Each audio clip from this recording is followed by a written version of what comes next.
covered in Palestinian blood. Your tickets are covered in Palestinian blood. Hi, I'm outside St Leonards Police Station here in Edinburgh, where today I attended to be questioned under caution for an alleged hate crime. The hate crime apparently took place in 2016, August of that year, when Scottish Palestine Solidarity Campaign organised a 10 or 11 hour protest outside the so-called Shalom Festival, an Israeli showcase during the Edinburgh Festival, quote unquote a celebration of all things Israeli, which presumably means mass murder, bulldozing, ethnic cleansing, racism, etc. Anyway, the protest was very successful. The venue never allowed these rats back in again. They were forced to the outskirts the following year, and they seem not to be polluting the Edinburgh Festival this year. So it was hard work and it was successful. Apparently in April, nearly 3 years after the event, somebody called Anthony Denison, who I'm told is an ex-barrister struck off for serial dishonesty, a very low-life character, in April of this year lodged a complaint, an allegation that I had committed a hate crime. Now, before I tell you what it was and the outcome, during that day we protested very vigorously against the crimes of the State of Israel. Large numbers of people, friends came from Manchester, Paris, Berlin, far away Glasgow even, and it was what we would call a success. The Jewish Chronicle the following week alleged that the demonstrators, many of them made Nazi salutes. When I complained to Ipsos, a toothless press complaints body, I got to see the journalist's notes that she had written on that day. And not only did the Jewish Chronicle allege that many of us were making Nazi salutes, her notes alleged that we were chanting Sieg Heils. Now, this was the most closely CCTV'd demonstration I have ever been on, and the police verified later that none of these crimes could have taken place without them taking instant summary action. So it was a complete fabrication, a complete lie. Then in April, Mr. Denison alleged that I said to him that day, once again, from behind a steel barrier, people on either side, tightly packed. On our side, small numbers of attendees at the Israeli fest. He alleged that I called him a Jew. A complete lie.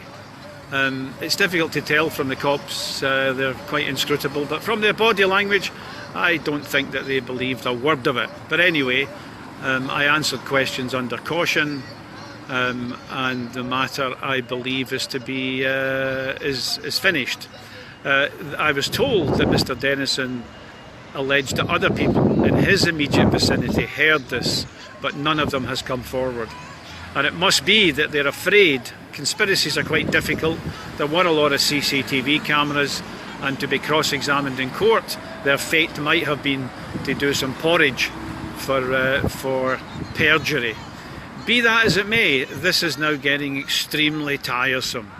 In 2008, 9, 10, for 2 years, myself and 5 other comrades spent time in an Edinburgh courtroom charged with racism, which turned out to amount to no more than precisely saying the words "end the siege of Gaza." The sheriff ridiculed and threw them out. But that didn't stop us, myself and another comrade, again being charged with racism for condemning Israel's massacre of 2,200 Palestinians in 2014. Immediately after which some of us went to an Israeli Dead Sea cosmetics stall in Glasgow and protested vigorously against the pillage of Palestinian property. Again, 2 of us charged with racial crimes, racism effectively, And apparently the 2,200 Palestinian dead were no concern of ours. We weren't even talking about them, alleged the prosecutor, known up here as a procurator fiscal. When we condemned the massacre of 2,200 Palestinians, 551 children, at a time when the fridges, the ice cream and vegetable fridges in Gaza were still overflowing with very small corpses. Apparently that did not refer to a blood symbol on our poster, referred actually to a medieval blood libel against Jews, historically accurate, that these bizarre libels were made by primitive peasants and some lords, that Jews kidnapped Christian children and used their blood to make matzos for Jewish festivals. Utterly bizarre in a Glasgow courtroom, but it took 3 years, and very expensive 3 years, for those charges to be dismissed. I've also been taken through a legal process for over a year, nearly 2, on alleged assault, where I was a pensioner alleged to have assaulted 2 goons from the Community Security Trust at our annual midsummer protest against a JNF fundraising event. I think it was 2014, the last one they held. Months later, after the police and we finished the day and said see you next year, it was basically a very vigorous protest, no allegations of assault. 3 months later, a summons popped through my mailbox alleging that I had assaulted these 2. Now it's very clear what their plan was. Their plan was to get any sort of conviction for assault, and a technical conviction is possible for simply touching someone on the shoulder, touching somebody's elbow, can in certain situations amount to assault. It's clear they wanted to get any conviction for assault, which would then be bruited around their networks as Palestine thug assaults 2 Jewish boys. Well, unfortunately for them, that day we were being tracked by an Al Jazeera camera team, and we had footage of the alleged incident. Excuse me.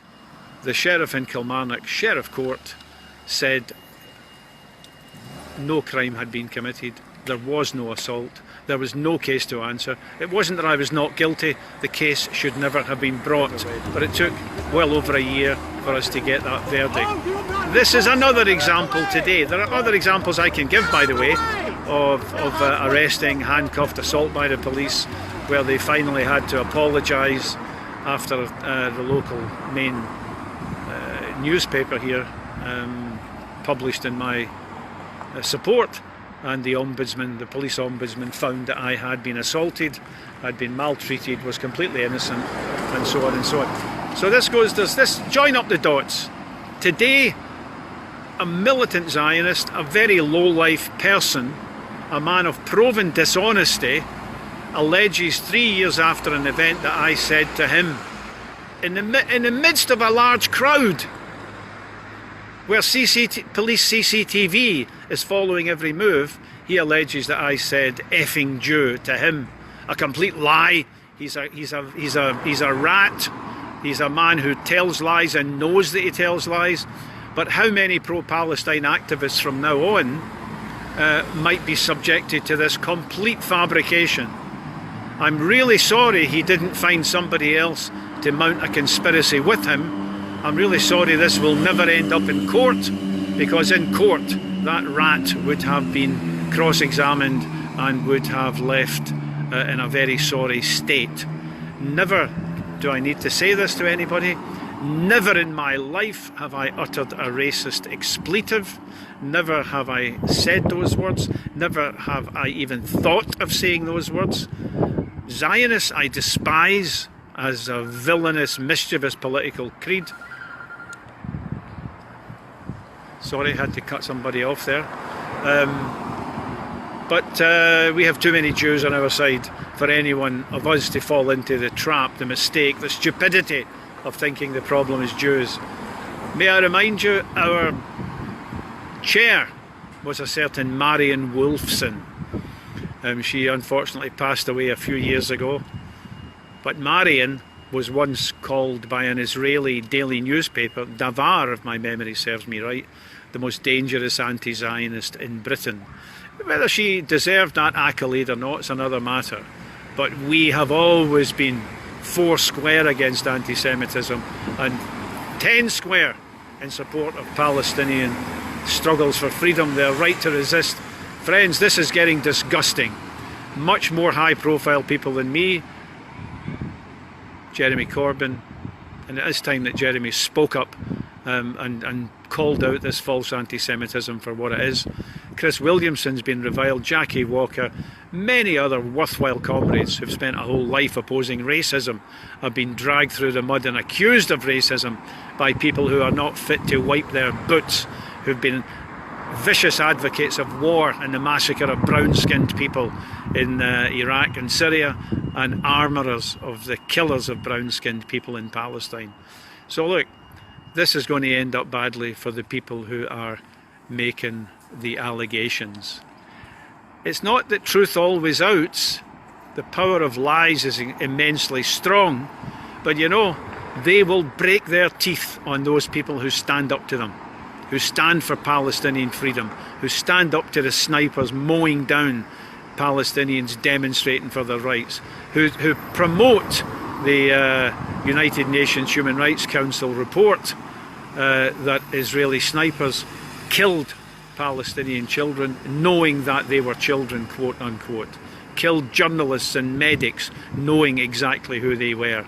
This vicious, barbaric state, armed and supported diplomatically by Theresa May and her government, and certainly will be supported by the next bloody Prime Minister, Boris Johnson, or whoever the Tory is. We have no choice. This is the time we're alive. We have to fight for justice for the Palestinians, because what they are doing to the Palestinians, they will do to us if they have a chance and if they feel they need to. Friends, thanks for listening. I take it as a compliment that they couldn't find anything I said that could be twisted, could be even remotely alleged to be anti-Semitic. It's a compliment that they had to make it up. They had to fabricate something disgusting, and let's agree. The Palestinians need and have a right to our support. Palestinians need anti-Semitism like a hole in the head. The Zionists are the anti-Semites. They accept that Jews should leave Europe and move to Palestine as colonists. They agree with the anti-Semites.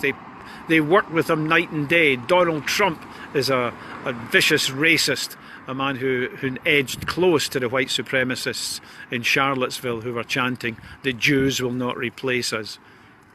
And these are the type of people and their admirers who level false, trebly false accusations against us. So I take it as a compliment they had to make it up. Let them repeat it. It's a lie. It's a fabrication. You can easily prove it to be a lie. Police Scotland a couple of years ago knew that the Nazi salutes and the sea cows were a complete fabrication, and they said going through their CCTV footage wasn't even worth it. It would be a waste of police resources. So we know it's a lie. They lie, they lie, they lie. We will continue to fight. When we fight for the Palestinians, we turn over a stone and we see something disgusting. They're trying to silence us. They will fail. Thank you.